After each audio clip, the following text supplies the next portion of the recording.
Hey everyone. Okay, I have been working on.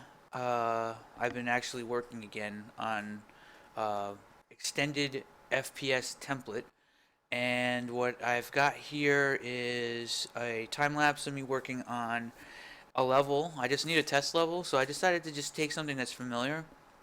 In this case, DM Arrow Walk, and I think it's Arrow Walk, or is it just Aerial Walk or something like that. Uh, and I am building it in UE4 with. I'm just using flat sheets.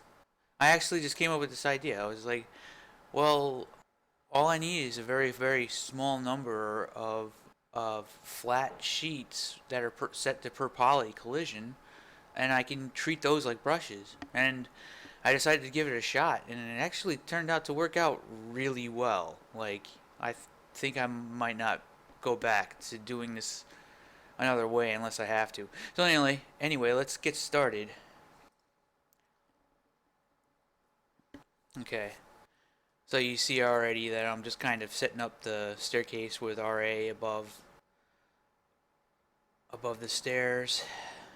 Uh, this level was built very quickly, although there'll probably be a lot of tweaking. But at first it was a little clunky. I kind of had to figure out how to work with the models versus just with brushes. The thing is like after I started getting used to it, it ended up just being pretty much the same shit as brushes.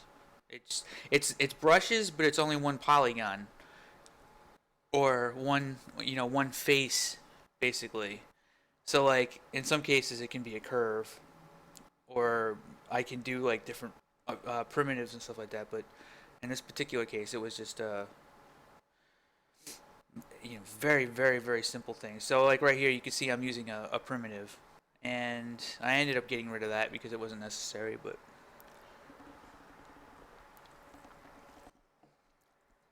yeah, the workflow of this is astonishingly similar to just working with brushes, except I don't have to caulk any faces. I don't have to deal with a whole bunch of shit. So you're probably thinking, well, what other advantages would this have? Like, why would I even bother to do this? Why not just use the brushes? First of all, the brushes in UE4 are among some of the worst brushes in existence in a 3D editing tool, well, a level design tool. But let's not even talk about that. Let's assume this was Radiant, one of the best brush editing tools, right? Well, brushes tend to cause a mentality where when it comes to art, you have to art the level out. All of the models, so like say you have the wall right here, right? All the models that the artists create are like pieces that extrude into the level, right? So the original block mesh usually gets modified by making the play space smaller and more jaggedy. The walls end up getting. So then what ends up happening after that is the level designer has to go through, and you have all these pillar pieces that are extruding into the level, right? Then you have to have the level designer go in and put clip brushes over the front of them, and like all those extra details. But one of the neat things about this method that I'm doing right now is all I do is there's a little checkbox, visible in game. I check that, and that collision hole becomes invisible, but the player still collides with it. That means that the art no longer needs to be thought of as something that extrudes into the level, but rather the artist has free reign to build anything that the artist wants around the outside of the collision hole that I built as a level designer. So like I have that wall. Well, now the artist is thinking in this space, but when you build with brushes, the artist is always thinking in this space. But now they have this, and they can do anything they want with that.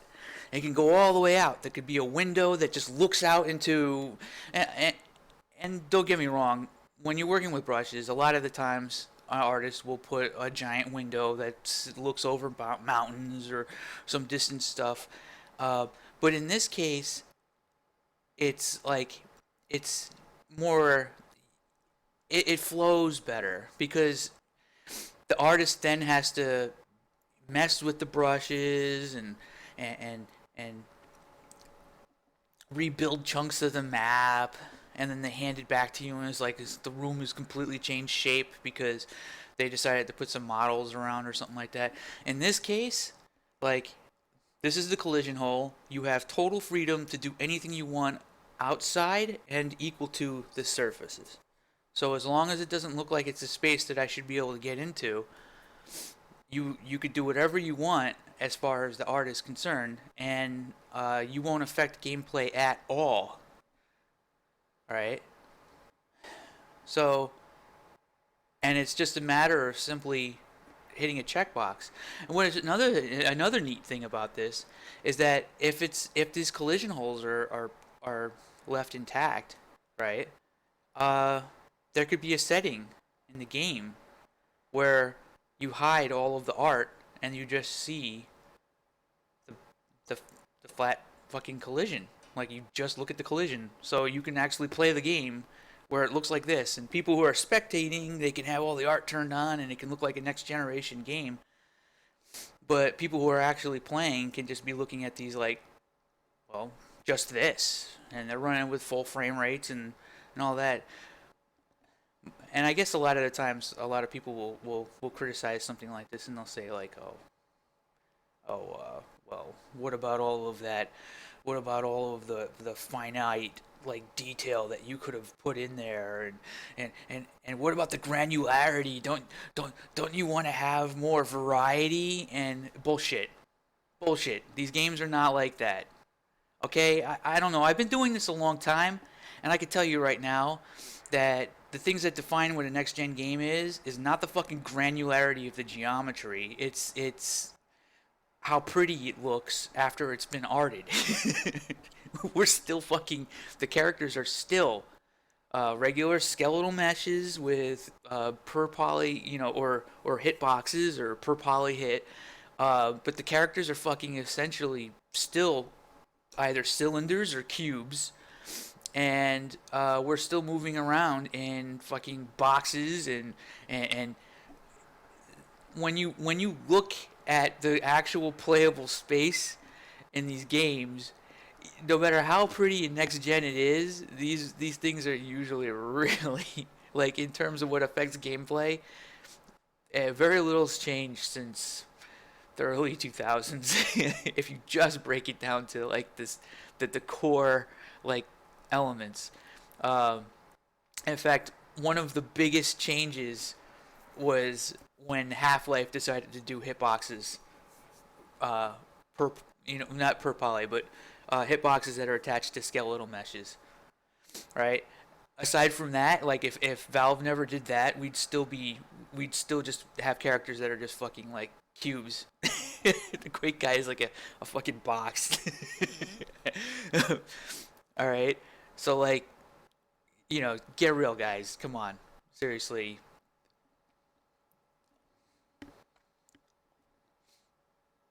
I don't know.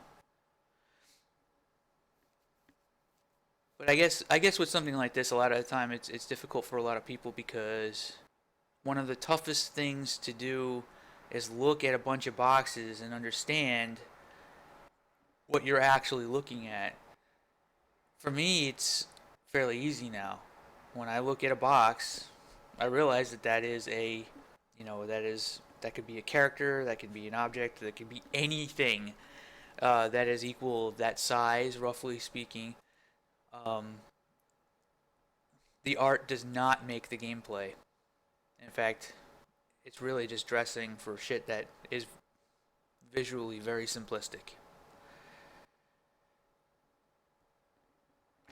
And maybe that'll change someday, but I don't think so. Not not with current gen stuff. Not with even next gen stuff. I don't think. I think it's still pretty much the same. We don't have any disruptive technologies coming around the corner aside from all of the things that'll happen when we have full ray tracing engines. And a full ray trace engine will be pretty disruptive. It'll change how things are done. Mostly it'll simplify things.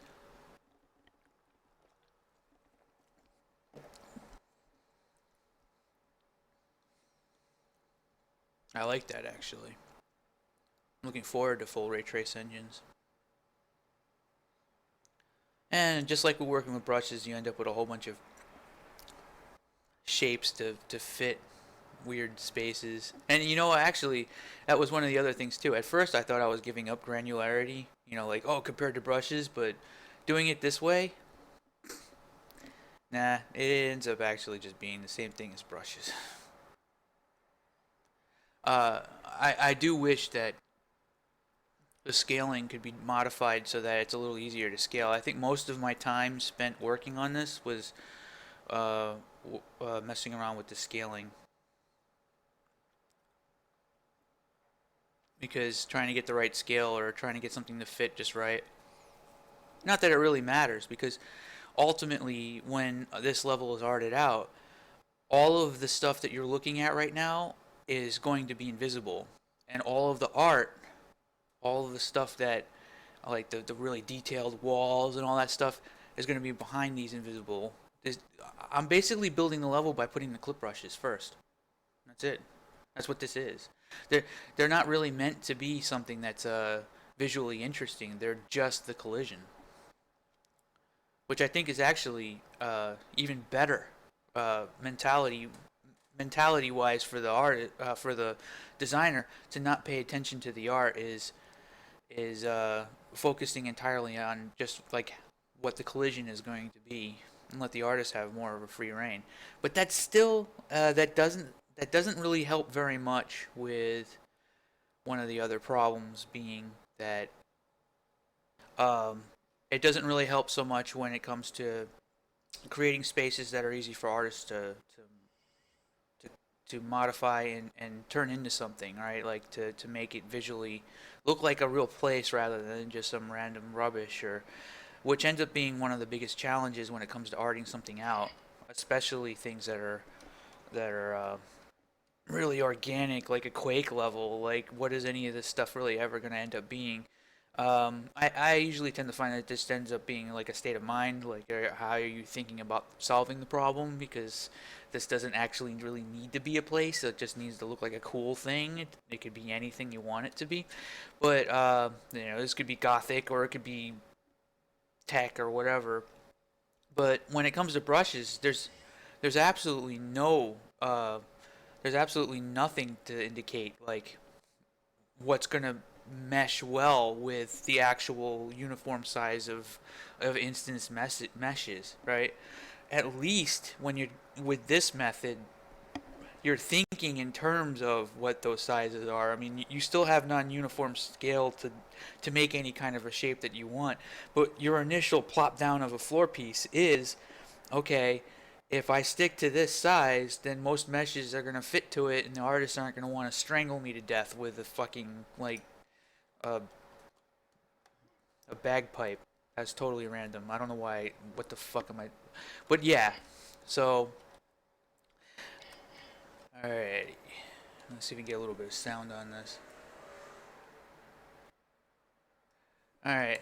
And in closing, here's grenade launcher.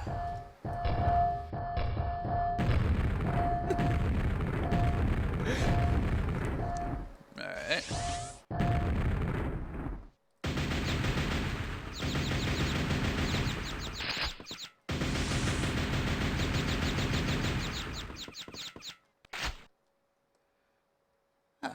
So I was actually kind of thinking maybe I could just turn this into just use icons for everything, and like Dwarf Fortress, a fucking first-person shooter. I think I can do it. I just picked up a rocket launcher.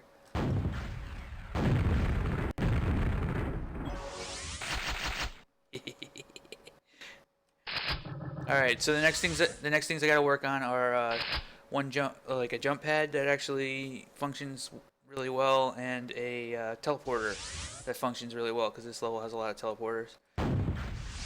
And that's that for now. Hope you enjoyed. Stay tuned for more. I'll probably